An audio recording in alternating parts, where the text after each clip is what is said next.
তাতে আমার কিছু হয়েছিল? কাব্যর কথা শুনে আমি বুঝে গেছি ভাইয়ার কিচ্ছু মনে নেই। যাক, ভালোই হয়েছে।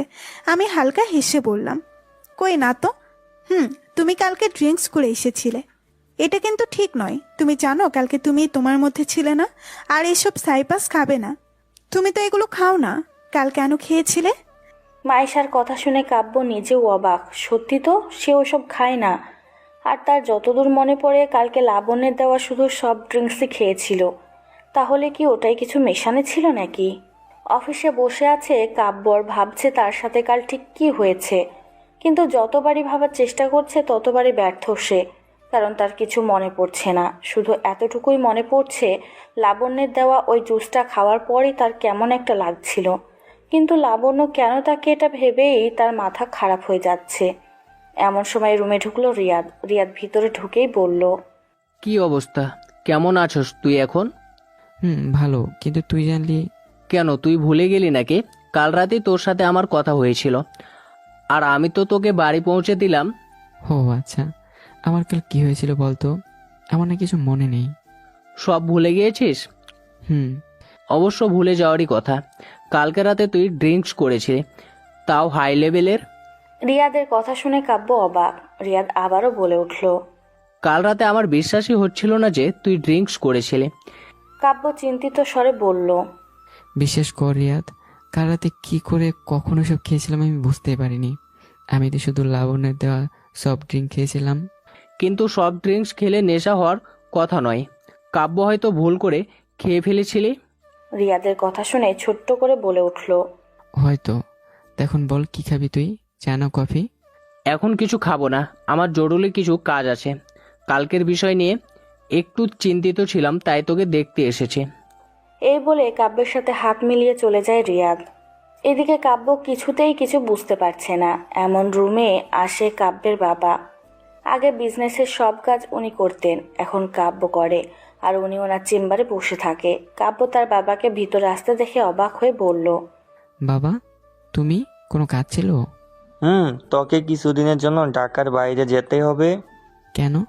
কেন আবার ঘুরতে যাবি তুই মাইশাকে নিয়ে? সেটা কিসের জন্য দরকার? আর মাসের পড়াশোনা নষ্ট হবে এতে। এখন যাওয়ার দরকার নেই বাবা, আমরা পরে এক সময় যাব। না, এক্ষুনি যাবি? তোরা শোন, বেশি দূরে কোথাও যাওয়ার দরকার আমাদের। পুরনো বাগান বাড়ি থেকে ঘুরে আয়। কিন্তু বাবা। আমি কোনো কিন্তু টিন্তু শুনতে চাই না, তোকে যেটা বলেছি সেটা কর। আমি তো রেণু খালাকে ফোন করে বলে দিয়েছি, সে সব গুছিয়ে রাখবে। আর কালকেই যাবি তোরা। বিনিময়ে কাব্য আর কিছু বলতে পারল না। এই মুহূর্তে কাব্যের মাথায় অন্য কিছু ঘুরছে, আর মনে হাসছে সে।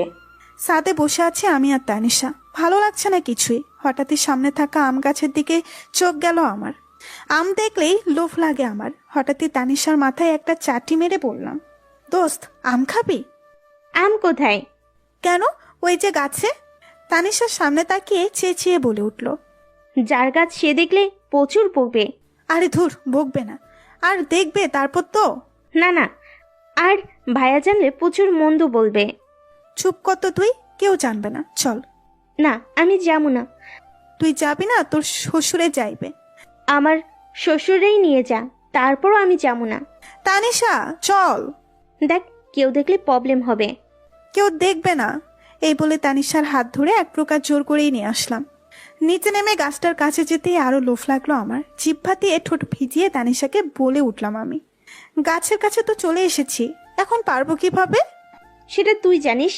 অনেকক্ষণ ভেবে বললাম, গাছে উঠতে হবে। না। তুই চুপ কর, তুই এখানে দাঁড়া, আমি উঠছি। কেউ আসলে আমায় বলবি। শোন না মাইশা, লাগবে না। তার চেয়ে চল আমরা বাসায় যাই, ভাইয়া জানলে। চুপ কর, আম তো নিতেই হবে। এই বলে অন্যটা কোমরে বেঁধে উপরে উঠতে লাগলাম আমি। আস্তে আস্তে উপরে উঠে একটা আম এনে মারলাম তানিশার দিকে, তারপর আর একটা মারলাম। পরপর 5টা মারার পর এমন সময় গাছের মালিক চেঁচিয়ে উঠল। সাথে সাথে গাছ থেকে লাফ মেরে আমি তানিশা দৌড়ে আমাদের আর পাইকে। গাছের মালিক আসতে আসতে আমরা দৌড়ে সাথে চলে গেলাম। তারপর দুজন মিলে জোরে জোরে শ্বাস ফেলে একসাথে হেসে দিলাম। তারপর বলে উঠলাম, আমি কেমন ছিল বল? ঠিক ছিল, কিন্তু ভাইয়া জানলে। কখন থেকে শুধু ভাইয়া ভাইয়া করছিস? তোর ভাইয়াকে ভয় পায় নাকি? তুই ভাইকে ভয় পাস আর কি পাস না তা তো আমার ভালো করে জানা আছে। কালকে তো ভার্সিটি থেকে এসেই দৌড়ে আমার রুমে। হয়েছে, চুপ কর, এখন তাড়াতাড়ি আমগুলো কাট। তারপর দুজন মিলে আম মাখিয়ে খেলাম। সারা দুপুর এভাবেই কেটে গেল। রাতে ডাইনিং টেবিলে বসে সবাই মিলে ডিনার করছি, এমন সময় মামা বলে উঠলেন, মাইশা, কালকে তুই আর কাব্য আমাদের বাগান বাড়ি যাচ্ছিস। কেন আব্বু? এমনি যাবি, আর শোন, পুরো বাড়ি ঝাড়ু দিস। কি, আমি ঝাড়ু দিতে যাবো? আমি যাবো না। আমার কথা শুনে হেসে দিল মামু, তারপর বলল, আরে মজা করছিলাম। এইদিকে কাব্য বিড়বিড় করছে। তোমার মজাই বাবার জন্য সাজা করে দেবে। এই বলে মনে মনে হাসলো কাব্য। রাতে আমি আর কিছু বললাম না। অবশ্যই এর আগেও আমি বাগান বাড়িতে গিয়েছিলাম, তবে বহু বছর আগে।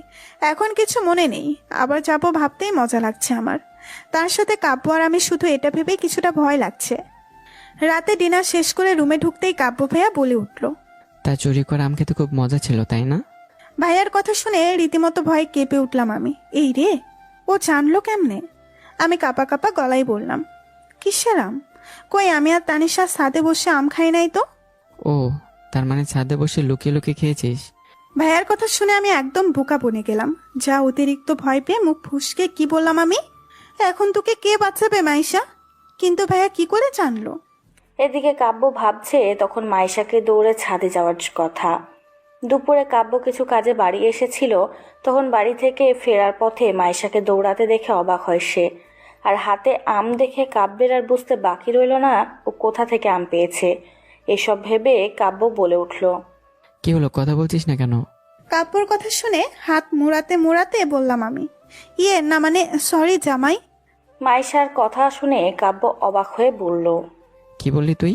কই না তো, কিছু না, আজকের মতো সরি। বিনিময়ে ভাইয়া কিছু বলল না, চুপচাপ শুয়ে পড়লো। কাব্যর কাছে অবাক হলাম আমি। আহ, সত্যি সত্যিই কিছু বললো না? বাবা, খুব ভালো। এই বলে নাচতে নাচতে শুয়ে পড়লাম আমি। সকালে ঘুম থেকে উঠলাম তাড়াতাড়ি করে, তৈরি হয়ে বেরিয়ে পড়লাম আমরা। মামুনি সবকিছু গুছিয়ে রেখেছিল। গাড়ি চালাচ্ছে কাব্য, আর আমি কাচের জানালা ভেদ করে বাহিরে তাকিয়ে আছি। আমাদের গাড়ি এসে থামলো ইয়া বড় একটা গেটের সামনে। কাব্য গাড়ির হর্ন বাজানোর সাথে সাথেই রহিম চাচা ইয়া বড় গেট খুলে ফেললেন। গেট খোলার সাথে সাথে কাব্য আবার গাড়ি চালাতে শুরু করলো। ভেতরে ঢুকে সামনে তাকাতেই মুখ থেকে জাস্ট বেরিয়ে আসলো, ওয়াও! কাব্য ভাইয়াদের বাগান বাড়ি এত সুন্দর হয়ে গেছে জানাই ছিল না আমার। পুরো রাস্তায় চারিদিক ঘিরে আছে অসংখ্য ফুল গাছ। চারপাশে রয়েছে আমার সবচেয়ে ফেভারিট ফুল, লাল গোলাপ। গোলাপ ছাড়াও আরো বিভিন্ন ধরনের ফুল গাছ আছে। চারপাশে ফুলের গন্ধে মন হয়ে যাচ্ছে ফুরফুরে। কাব্য ভাইয়া গাড়ি থামাতেই আমি নেমে গেলাম গাড়ি থেকে। গাড়ি থেকে নেমে জোরে এক নিঃশ্বাস নিলাম। ফুলের গন্ধে পুরো মন ভরে যাচ্ছে আমার। হঠাৎ একটা গোলাপের দিকে চোখ গেল আমার। অসম্ভব সুন্দর দেখতে লাল গোলাপ। আমি সামনে গিয়ে যেই না ফুলটা ধরতে যাব, এমন সময় কাব্য ভাইয়া বলে উঠল, ফুল গাছেই সুন্দর, হাতে নয়, তাই ফুল ছিঁড়বি না।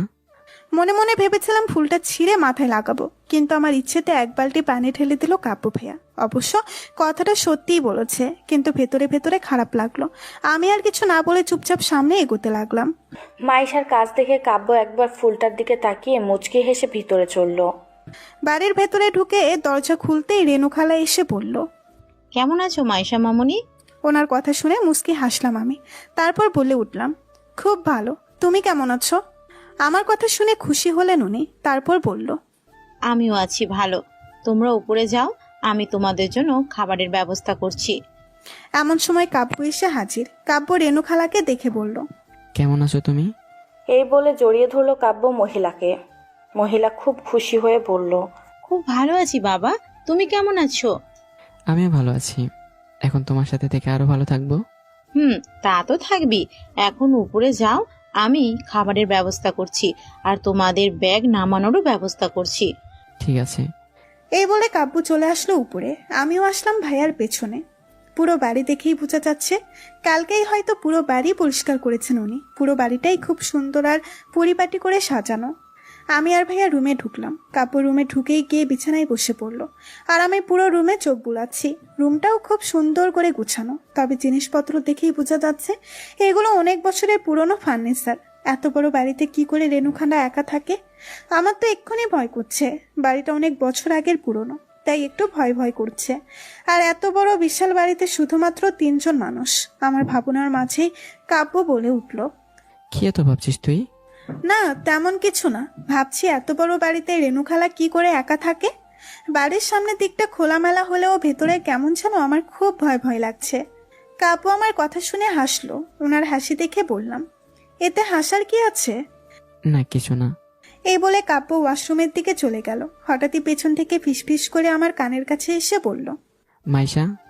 আচমকা এমনটা হওয়াতেই আমি পুরো ভয় পেয়ে চমকে উঠলাম। পিছনে তাকাতেই দেখলাম কাব্য হাসছে। আমার আর বুঝতে বাকি রইল না ফিসফিস করে আমাকে ভয় দেখাতে চাচ্ছে। আমি একটু ভীতু স্বরে বললাম, এইসব কি তুমি দেখছো? আমি ভয় পাচ্ছি, তার উপর তুমি আবার ভয় দেখাচ্ছ কেন? আমার কথা শুনে কাব্য ভাইয়া হেসে বলল, সরি, আসলে কি বলতো, তোকে ভয় পেতে দেখলে আমার হেব্বে লাগে। এই বলে আবারও হাসলো ভাইয়া। আমি ভীতু স্বরে বললাম, আমাকে ভয় পেতে দেখে তোমার তো মজা লাগবেই। বিনিময়ে ভাইয়া ছোট্ট করে সরি বলে চলে গেল ওয়াশরুমে। এমন সময় দরজার কাছে এসে বলল কেউ, আপনাদের ব্যাগ। আমি সামনে গিয়ে দেখলাম একটা ছেলে, খুব একটা বয়স হবে না, তবে আমার চেয়ে বড়। আমি তার দিকে তাকিয়ে বললাম, ঠিক আছে, ওই খাটের উপর রেখে দিন। আমার কথা শুনে ছেলেটা খাটের উপর ব্যাগগুলো রেখে আর কিছু না বলেই চলে গেল। ছেলেটি যাওয়ার পানে কিছুক্ষণ তাকিয়ে থেকে আমি চলে আসলাম ব্যাগের কাছে। তারপর ব্যাগটা খুলে কিছু জামা কাপড় বের করে রাখলাম বিছানার উপরে। এমন সময় ওয়াশরুম থেকে বেরিয়ে আসলো কাব্য ভাইয়া। ওনাকে দেখেই হা হয়ে তাকালাম। এই মুহূর্তে ভাইয়াকে অসম্ভব সুন্দর লাগছে। চুলগুলো ভিজে গেছে, এখনো সারা শরীরে পানি আছে অল্প অল্প, দেখে বোঝাই যাচ্ছে শাওয়ার নিয়ে এসেছে ভাই। ভাইয়া চুল মুছতে মুছতে বলল, ওভাবে তাকিয়েছিস কেন? হঠাৎ করে ভাইয়ার এমন কথা শুনে ভাবাচাকা খেয়ে গেলাম আমি। তারপর আমতা আমতা করে বললাম, ইয়ে না মানে। তোর ইয়ে মানে ছাড়া আর কিচ্ছু আসে না?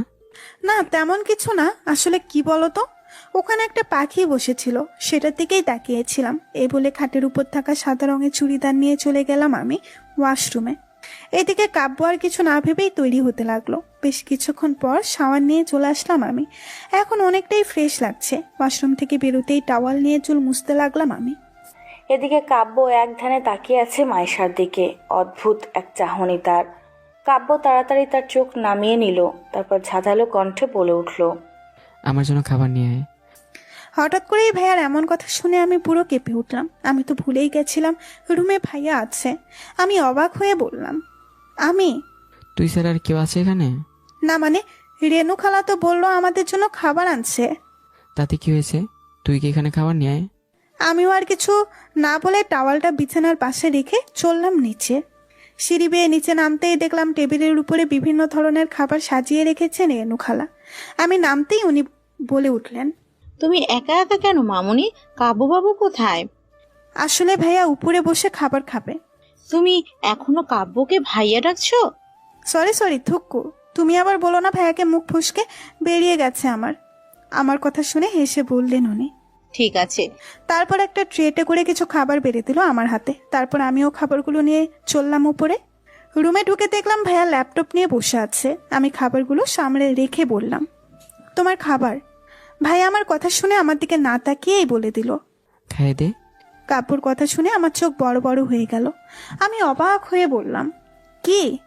তুই কি কানে শুনিস না? না মানে, আমি তোমায় খাইয়ে দিব। না তুই দিবি না, তোর পাশে যে বোর্ডটা আছে সে দেবে। ভাইয়ার কথা শুনে কিছু ঘাবড়ে গেলাম, কারণ ছোটবেলা থেকেই এই ভূতদের প্রচুর ভয় পাই আমি একবার আশেপাশে তাকিয়ে বললাম, আমি খাইয়ে দিব বলিনি তো। তুমি এসব ভূত টুত কোথায় পাচ্ছ? একদম ভয় দেখাবে না আমায়। তুই কি ভূতের নাম শুনে ভয় পাচ্ছিস নাকি? কে বলেছে আমি ভয় পাচ্ছি? এতটুকু বলে কাপুর পাশে বসে পড়লাম। তারপর কাপুকে খাইয়ে দিতে লাগলাম আমি। ভেতরে ভেতরে আমি প্রচুর পরিমাণে ভয় পাচ্ছি। এত ভয় কেন লাগছে আমার বুঝতে পারছি না। কাপুকে সব খাবার খাইয়ে দিলাম। তারপর ভাইয়া বলে উঠল, এখন থেকে রোজ আমার জন্য খাবার রুমে নিয়ে আসবি আর খাইয়ে দিবি। আর শোন, তুই গিয়ে খাবার খেয়ে এসে আমার মাথার একটু টিপে দিবি। এখন যা, আমার কাজ আছে। আমি হা না কিছু না বলেই চুপ করে চলে আসলাম।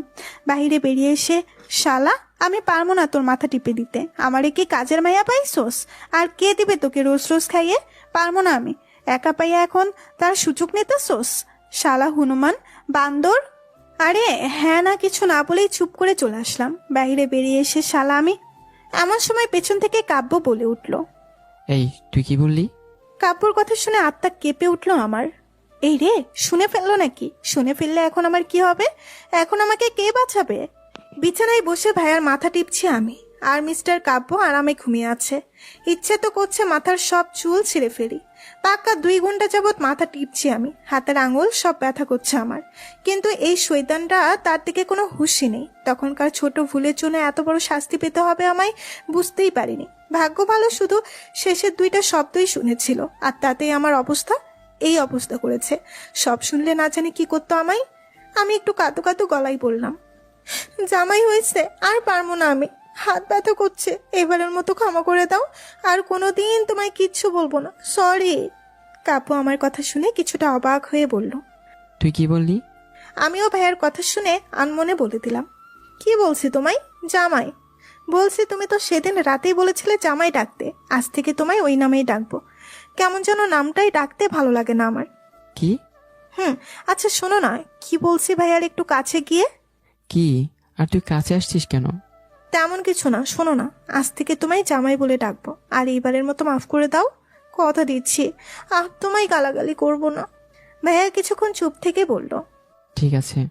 আমি কাব্য ভাইয়ার কথা শুনে খুশি হয়ে দৌড়ে বিছানা থেকে নেমে চলে গেলাম নিচে। উফ, এতক্ষণ পর শান্তি। শালাই পুরো হাতটাই ব্যথা বানিয়ে দিল। এতটুকু বলে জিহ্বায় কামড় দিলাম আমি, তারপর তাড়াতাড়ি ওখান থেকে সরে পড়লাম। তুমি যে আর কত সরি বলবে মাইশা জানো? এই বলে হাসলো কাব্য। এমনিতেও একটু বেশি শাস্তি দিয়ে ফেলেছে কাব্য, 2 ঘন্টা যাবৎ বসিয়ে রেখেছে। এসব ভেবে নিজের কাজে ব্যস্ত হয়ে পড়ল কাব্য। বাড়ির চারিদিকটা ঘুরে দেখছি আমি, চারপাশটা অসম্ভব সুন্দর। বাড়ির পেছন দিকে রয়েছে ইয়া বড় বড় সব গাছপালা, আর একটু অন্ধকার।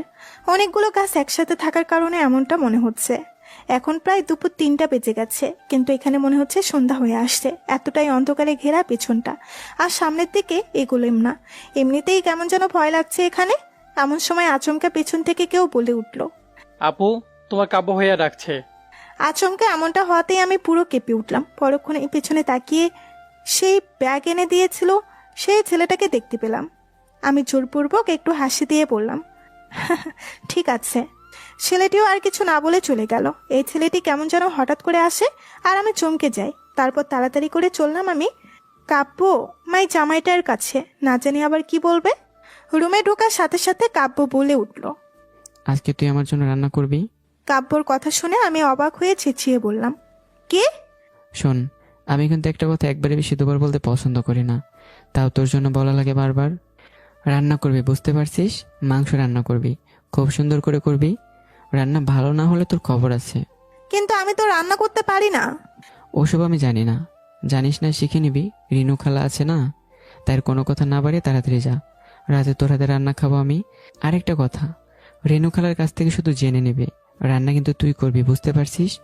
যদি দেখছি রেনু খালা তোকে রান্না করে দিয়েছে, তাহলে তো বুঝতেই পারছিস কি হবে। তোকে রাতের বেলা ওই আমাদের বাড়ির পিছনে রেখে আসবো। কাব্যর কথা শুনে ভয়ে ঢুক গেলাম আমি। এনাকে বিশ্বাস নেই, চাইলে রেখেও আসতে পারে। এই জন্যই বলেছিলাম বেশি ব্যাক করিস না।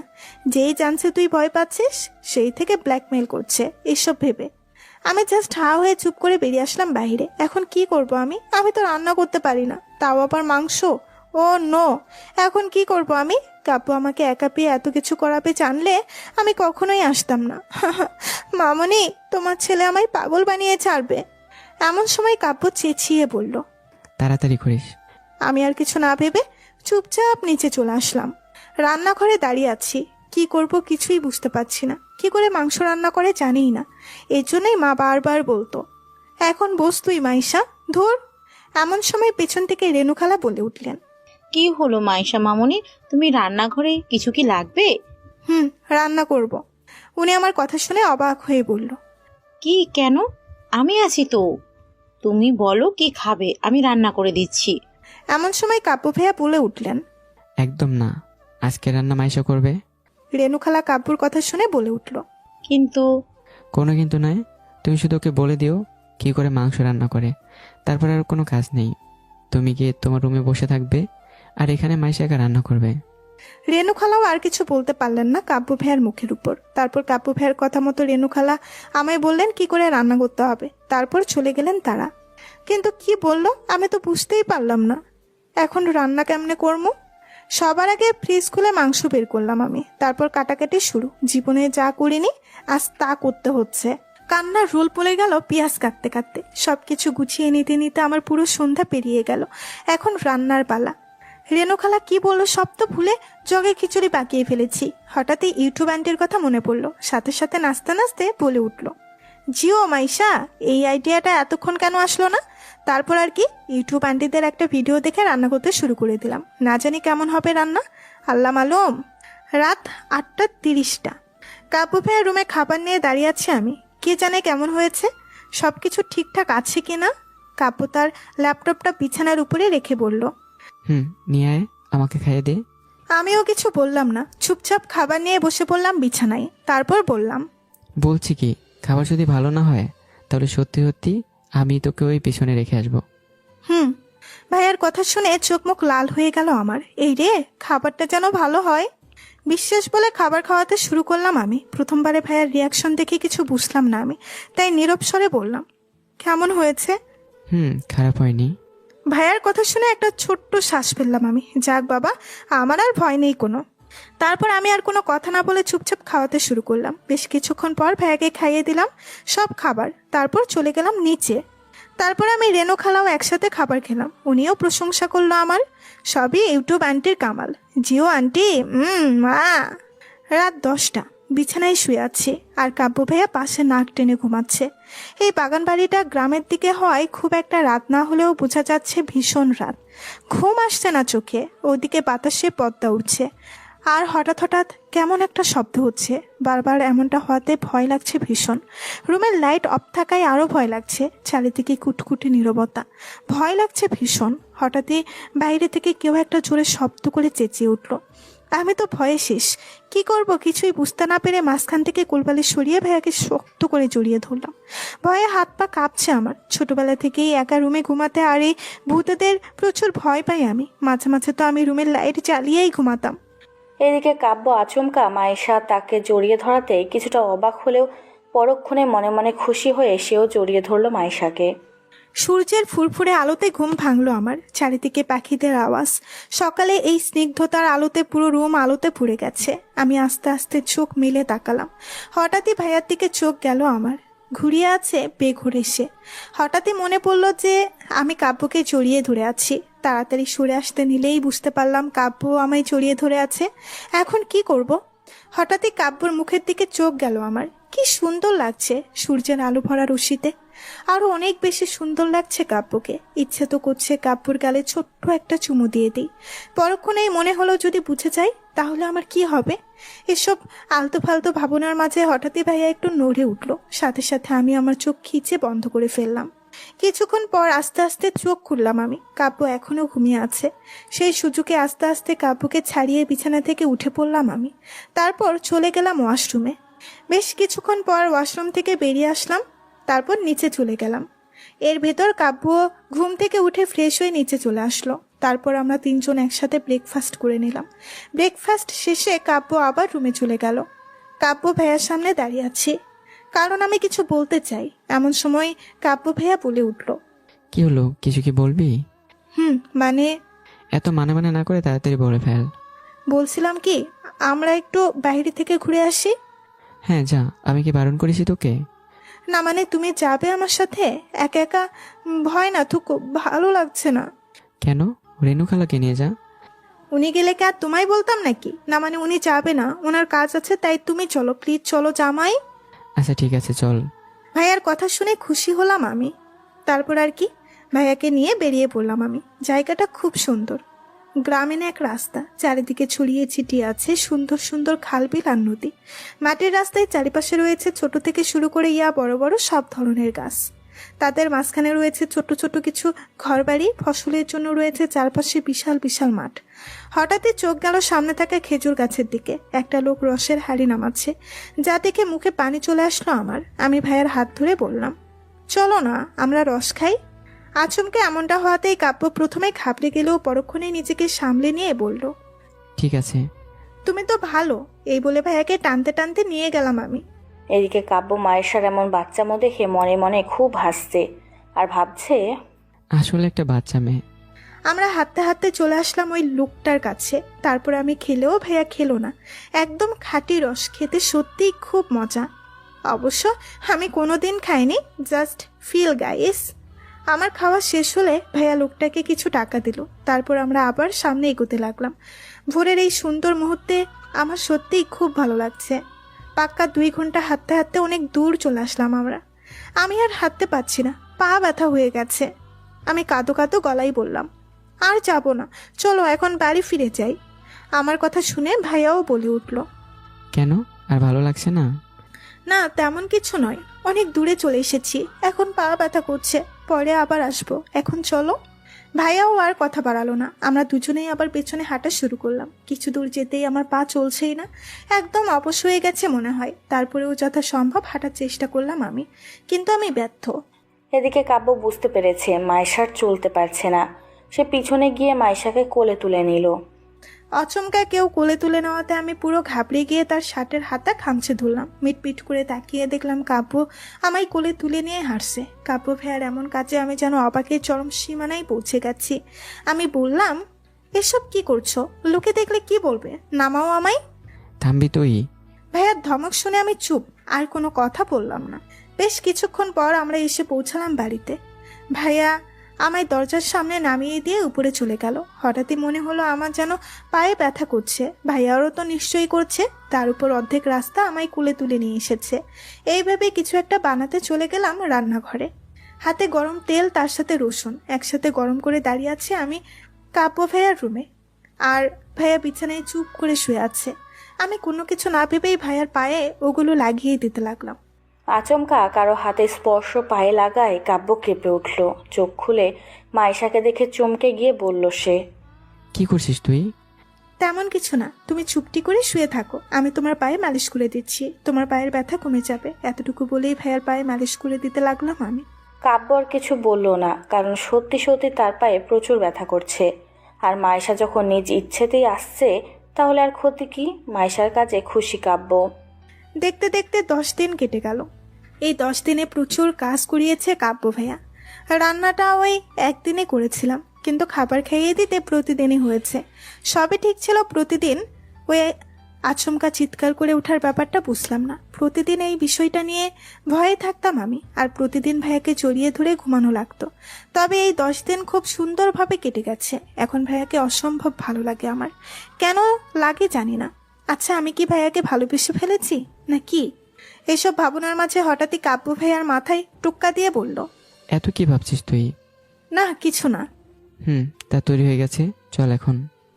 চলো। এই বলে আরেকবার রুমটা চারিদিকে তাকিয়ে চলে আসলাম আমি। কেমন যেন একটা মায়া পড়ে গেছে। সবাইকে বিদায় জানিয়ে গেটের বাইরে দাঁড়িয়ে আছে, আর ভাইয়া গাড়ি আনতে গেছে। এমন সময় রেনু খালা বলে উঠলেন, আবার আসবে কিন্তু। অবশ্যই আসবো। এদিকে কাব্য গাড়ির কাছে আসতেই সেই ছেলেটি কাব্যর সামনে এসে বলল, ভাইয়া আবার আসবেন কিন্তু। আবার আসবো। আচ্ছা ভাইয়া, একটা কথা বলি। হ্যাঁ। বলছি কি ভাইয়া, আপনি প্রতিদিন রাতে আমার চিৎকার দিতে কেন বলতেন? ছেলেটির কথা শুনে কাব্য বলল, সিগারেট। এতটুকু বলে মুচকি হেসে কাব্য গাড়ি করে বেরিয়ে আসলো। আর ছেলেটি কাব্যের কথার আগা মাথা কিছু বুঝতে না পেরে হ্যাবলার মতো তাকিয়ে রইল। সবাইকে টাটা দিয়ে চলে আসলাম আমরা। ভাইয়া গাড়ি চালাচ্ছে আর আমি বসে আছি। সত্যি খুব সুন্দর কেটেছে এই 10 দিন। এদিকে কাব্য ভাবছে, চিৎকার দেওয়ার আসল কাহিনী। চিৎকার না দিলে কি প্রতিদিন মাইশা ভয় পেয়ে জড়িয়ে ধরতো আমায়? এসব ভেবে মনে হাসলো কাব্য। হঠাৎ করে এই ভাইয়াকে এই হাসার কারণ বুঝলাম না আমি। কিছু জিজ্ঞেস না করে আমিও চুপচাপ বসে রইলাম। কিছুক্ষণ পর হঠাৎই গাড়ি থামিয়ে দিল কাব্য ভাইয়া। আমরা কি এসে পড়েছি? সামনে তাকিয়ে দেখলাম এটা একটা মাঝ রাস্তা। কিন্তু ভাইয়া মাঝ রাস্তায় গাড়ি থামালো কেন? হঠাৎ করে মাঝপথে গাড়ি থামানোর বিষয়টা বুঝলাম না আমি। হঠাৎ কাব্য বলে উঠল, নাম। আমরা এখানে কেন থেমেছি? এক জায়গায় যাব। কোথায়? না, আমাকে তারপর বলছি। গাড়ি করে যাওয়া যাবে না? না, এত কথা কেন বলছিস তুই? তোকে মেরে ফেলবো না। আরে রেগে যাচ্ছ কেন? আমি তো এমনি বলেছি। এই বলে গাড়ি থেকে নেমে পড়লাম আমি। কাব্য গাড়িটা রাস্তার এক সাইডে কিছু গাছের আড়ালে রেখে গাড়ি থেকে বেরিয়ে আসলো, হাতে কিছু ব্যাগ। তারপর আমার কাছে এসে বলল, চল। আমিও আর কিছু না বলে চুপচাপ কাব্যর পেছনে চললাম। আমরা কিছুটা জঙ্গলের মতো দেখতে এমন একটা মাঠের মাঝখান থেকে হাঁটতেছিলাম। আশেপাশের পরিবেশ দেখে গা ছমছম করে উঠল আমার, কারণ আশেপাশে কাউকে দেখছি না। আমি কাব্যের কাছে গিয়ে বললাম, আমরা এদিকে কোথায় যাচ্ছি? গেলে দেখতে পারবি। হঠাৎ আমি কিছুটা দূরে একটা ছোট কুঁড়ে ঘর দেখতে পেলাম। আমি অবাক হয়ে বললাম, আমরা এখানে কেন এসেছি? আজকে এখানে থাকবো। আমি অবাক হয়ে বললাম, কি আজকে বাড়ি যাব না? না, কাল সকালে যাব। বলছি কি, আমরা কি এখানে একা একা থাকবো? একা কোথায়, আমি আছি না, আর সাথে তোর প্রাণপ্রিয় ভূতেরা তো আছেই।